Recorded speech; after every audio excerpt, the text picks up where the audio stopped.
A restaurant recently launched by comedian Kapil Sharma in Canada, Surrey, was fired at on Wednesday night. In fact, several bullets hit the cafe and neighbouring buildings as well. At least 9 shots have been fired at comedian Kapil Sharma's cafe in Canada. Now, this comes just days after it was, in fact, inaugurated. Meanwhile, Khalistani terrorist Harjeet Singh Laddi has taken responsibility for the shooting in which no one was injured. Meanwhile, my colleague Maha Siddiqui gets you more from ground zero. I'm standing on the 120th Street in Surrey in Canada, where comedian Kapil Sharma recently started his new venture, Cap Cafe. And here's Cap Cafe right behind us, which has had a bit of a shaky start considering that there was a shooting incident that took place right outside this restaurant on the morning of the 10th of July. The Surrey police say that they got a call at around 1:50 a.m. Saying that there was a shooting that has taken place outside this restaurant. In fact, I will take you exactly to the location where you can see the damage to the property, and the staff was still inside the restaurant at that time. However, none of the staff were injured. That is what the Surrey police press release clearly says. And here is the damage to the property. As you can see, glass shards lying there all over the place, with 3 windows, glass windows, that have been badly damaged because of the shooting that took place from right across the street over here. So it's this street behind me. This is the place where the assailants are believed to have come in a car, and they fired 8 rounds right across here, and the shots ended up damaging the property. As you can see clearly, this is the state of the building at the moment, with the establishment staff being pretty shaken up because of that. As of now, of course, this restaurant is closed because of this shooting incident. Now, while the Surrey police say that its frontline investigation support team is now going to look at this incident, this matter further, to see whether there were any past incidents that could be associated with this one, or what the motive could be behind the shooting. That's what they will investigate. Meanwhile, the Surrey police has canvassed this entire area. They try to speak with any eyewitnesses possible. They are looking for any surveillance cameras around this place through which they could get some clues and be able to piece together exactly what happened on the morning of 10th of July. So far, they say that they have not zeroed in on any suspect. But reports from India suggest that Babbar Khalsa International, the banned terror outfit, could be involved in this shooting. Meanwhile, just some time back, about 15-20 days ago, the Premier of British Columbia, the province where Surrey is, had spoken about the threats and extortion calls that some of the business establishments here in this area, specifically in Surrey, have been getting.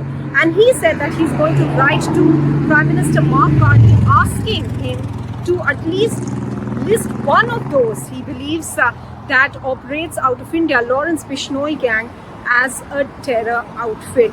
So this is a matter that has been one of concern for the business community here. And as you can see, this entire area, this 120th Street, has quite a few business establishments right behind or just next door to Cap Cafe. You can see a hair salon there. In fact, just across the street, there's a very popular chain of restaurants that you can also see one of their establishments right across the street. So this street has a lot of business establishments, and this issue is a matter of huge concern.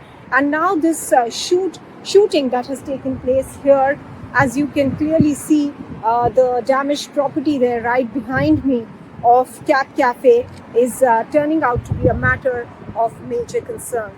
In Surrey, in Canada, this is Maha Siddiqui for NDTV. US President Donald Trump on Thursday announced a 35% tariff on Canadian imports starting the 1st of August. He cited that Ottawa has retaliated with tariffs against Washington. Now, instead of working with the United States, Canada retaliated with its own tariffs, Trump said in his letter to Canadian Prime Minister Mark Carney. Not only this, he also attributed fentanyl as a reason for the rate in the letter and said, if Canada works with me to stop the flow of fentanyl, we will perhaps consider an adjustment to this letter. Now, the 35% tariffs will be separate from all sectoral tariffs, Trump said, threatening that the duty might very well be increased if Ottawa continues to retaliate. Social movements and supporters of Brazilian President Lula Inácio da Silva gathered for a demonstration on Thursday in Sao Paulo against American President Donald Trump and in favor of taxing the super rich. Now, the protest was scheduled by unions and leftist movements as a call for taxing billionaires and also confronting what organizers call an anti-people Congress. Now, this after Trump's announcements, the movement incorporated the critics of tariffs and its major effect on Brazil's economy. Meanwhile, President Lula had said that he would impose retaliatory tariffs on Washington if Trump follows through on a pledge to boost import taxes by 50% over the South American country's criminal trial against his predecessor, Jair Bolsonaro. Now, Lula also said he will trigger Brazil's reciprocity law approved by Congress only earlier this year if negotiations with the US fail. Here's more. É um absurdo o que o Trump está fazendo. Ele, ao invés de estar cuidando do país dele, da população dele, está passando necessidade. As pessoas estão lá na rua, debaixo de pontes e viadutos. Muito pior do que o Brasil. E ele vai querer meter o nariz, o dedo, não é nem o nariz, o dedo, no país alheio. Não pode. Ele tem que cuidar da vida dele, tratar bem os outros países ao redor e todo mundo viver em comunhão. A confrontation erupted Thursday between protesters and federal officials carrying out a raid in a Southern California farm, with authorities throwing canisters that sprayed what looked like smoke into the air to, in fact, disperse the protesters. Vehicles from Border Patrol and U.S. Customs and Border Protection blocked the highway in a largely agricultural area of California's Camarillo. It was lined with fields and greenhouses. There were military-style vehicles and a helicopter also flying overhead. Meanwhile, Glasshouse Farm said on social media that it was visited Thursday by officials for Immigration and Customs Enforcement, or ICE officials as they are fully called, and in fact fully complied with agent search and warrants. The company has a permit to grow cannabis in the Ventura County and as of last year used half of the space for cannabis while half was dedicated to tomatoes and cucumbers, the Ventura County Star reported. Meanwhile, it was not immediately known which agencies participated in the raid. Now, the incident, viewers, comes as federal immigration enforcement agents have ramped up arrests in Southern California, heading to car washes, farms, and even Home Depot parking lots to take people into custody. Now, while stoking widespread fear among immigrant communities as well. Mohammad Javad Larijani, a former senior advisor to Iran's supreme leader Ayatollah Ali Khamenei, has suggested that US President Donald Trump could very well be attacked by Iran while sunbathing at his Mar-a-Lago mansion in Florida. Now, this threat comes 2 weeks after the US bombed Iran's nuclear and military facilities while interfering in Israel and Iran's 12-day war. Israeli Prime Minister Benjamin Netanyahu says he is hopeful of a hostage deal could happen in the coming days, but he is not backing down. Now, speaking in Washington, Netanyahu said Israel is ready for a permanent ceasefire in Gaza, but only if Hamas surrenders its weapons and control of the territory. I want to take them all out, he said, promising to free both living and deceased hostages in a possible 60-day truce. But he made one thing clear, the fight isn't over. If talks fail, Netanyahu warned we'd achieve our goals by another way, by force. However, as pressure keeps on simmering, the path to peace and victory continues to remain uncertain and in the shroud of the fog of war. Meanwhile, Russian Foreign Minister Sergei Lavrov and US top diplomat Marco Rubio held quote-unquote frank talks on the Ukraine war during a meeting on Thursday. Both sides said as Washington hit out at Moscow's lack of flexibility. The US Secretary of State said Lavrov shared new ideas on resolving the conflict, which he promised to in fact present to US President Donald Trump as well. However, he played down the prospect of a breakthrough. The pair met hours after Moscow pummeled Kiev for a second night. And as the United Nations said, the number of victims from Russian attacks was at its highest level in 3 years. Donald Trump has said he plans to make a major statement on Russia as the US prepares to send more American weapons to Ukraine via purchases from NATO allies. Now, Trump, in a telephonic interview to NBC News, reiterated criticism of Russian President Vladimir Putin over Moscow's continued attacks on Ukraine. Not only this, he also said he expects the Senate to pass a tougher Russia sanctions bill sponsored by a close ally, Senator Lindsey Graham of South Carolina. US Secretary of State Marco Rubio will meet Chinese Foreign Minister Wang Yi in their first in-person meeting at a time of simmering trade tensions between the two major powers. Washington's top diplomat is in Malaysia currently on his first trip to Asia since taking office, attending the East Asia Summit and the ASEAN Regional Forum alongside counterparts from Japan, China, South Korea, Russia, India, and the European Union, and even the Southeast Asian states. He is in fact meeting with Wong, will come amid escalating friction globally over American President Donald Trump's tariff offensive, with China only this week warning the US against reinstating heavy levies on its goods next month. Meanwhile, Beijing has also threatened to retaliate against the nations that strike deals with the US to cut China out of international and global supply chains. Rubio's visit is a part of an effort to renew US focus on the Indo-Pacific region and also to look beyond conflicts in the Middle East and Europe that have in fact consumed much of the Trump administration's attention. But that has been overshadowed by this week's announcement of steep US tariffs on many Asian countries and US allies that include 25% on Japan, South Korea and Malaysia, 32% for Indonesia, and a whopping 36% for Thailand and Cambodia. But that's not it. Myanmar and Lagos have been slapped with 40% tariffs by Washington.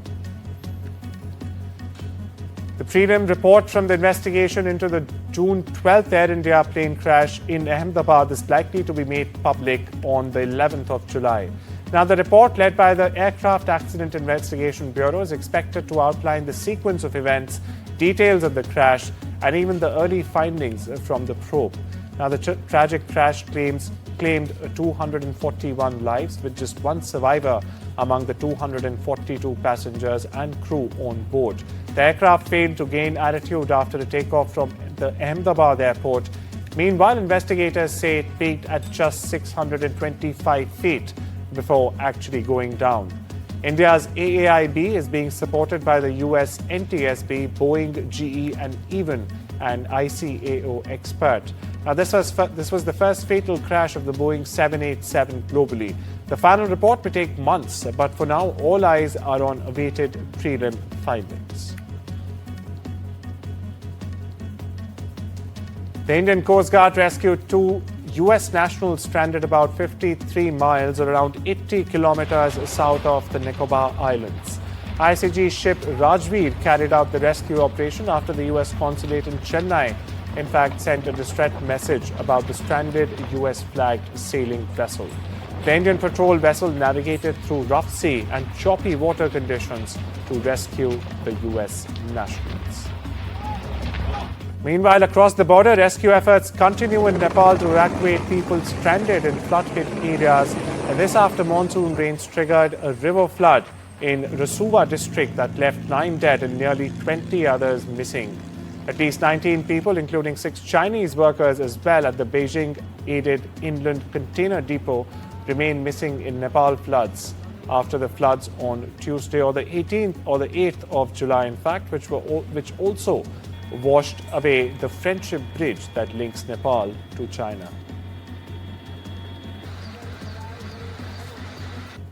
The number of videos online of child sexual abuse have generated by artificial intelligence have surged as pedophiles have pounced on developments in technology. Now, the Internet Watch Foundation said AI videos of abuse had crossed the threshold of being near indistinguishable from real imagery and in fact had sharply increased in prevalence online only this year. And from 2026, US visas for Indians could cost $40,000 under Trump's new visa integrity fee. NDTV's Padmeshwar Bawa takes you through what this means, who pays, and of course, how to get a refund. If you thought getting a US visa was already tough on the wallet, brace yourself. Because Donald Trump just slapped on a security deposit for entering his country. And no, it's not optional. It's called the Visa Integrity Fee, and it's part of a new law in the US. Well, the United States has passed the One Big Beautiful Act, and in it hides a quiet but powerful immigration punch, a $250 surcharge on nearly every non-immigrant visa. This includes the ones most Indians apply for, so the B1, B2, which is the tourist and business visa, F&M, which is the student visa, the H1B, which is the work visa, and J, which is for exchange programs. You must note that only diplomats and international officials get a pass. The rest of us, not so lucky. So what's the actual cost for an Indian traveler now? Well, let's just break it down. Current B1 and B2 visa fee is at $185 US. Add $250 visa integrity fee to that post 2026, plus $24, which is the I-94 fee, and $13, which is the fee for transit waiver situations. The new total, that's around $472 US, or roughly around 40,000 Indian rupees. That's actually 2.5 times what you're paying today. And here's the kicker. This starts in 2026, but the $250, that will increase every year, pegged to US inflation. So by 2027, you might be shelling out even more. Why exactly is the United States doing this? Well, the official reason is to ensure compliance and reduce visa overstays. Basically, it's like a security deposit. You get it back only if you check out on time, clean up, and don't overstay. After spending more than 2 weeks on board the International Space Station, Indian astronaut Shubhanshu Shukla and his Axiom 4 crewmates are likely scheduled to return to Earth on the 14th of July, according to an official update from NASA on Thursday. Here's more. Of course, we're working with the station program, watching the Axiom 4 mission, carefully. Obviously, we need to undock that mission. I think the current targeted time is to undock around the 14th of July after the high beta period. The American Space Agency, NASA, has announced that astronaut Group Captain Shubhanshu Shukla's return journey to Earth will begin on July 14, 2025. Group Captain Shukla will undock from the International Space Station, then using the Crew Dragon named Grace by him, he will return to Earth and finally have a splashdown near the coast of California. The exact timings of the undocking and of the splashdown have not yet been announced. He has become the second Indian astronaut to travel to space after Wing Commander Rakesh Sharma made that historic leap in 1984. Captain Shubhanshu Shukla made India proud, and the Axiom 4 mission, which is sometimes called Mission Akash Ganga, has really opened the frontiers of India doing research on microgravity. India now eagerly awaits the return of Group Captain Shubhanshu Shukla to Earth. In New Delhi, Pallav Bagla for NDTV.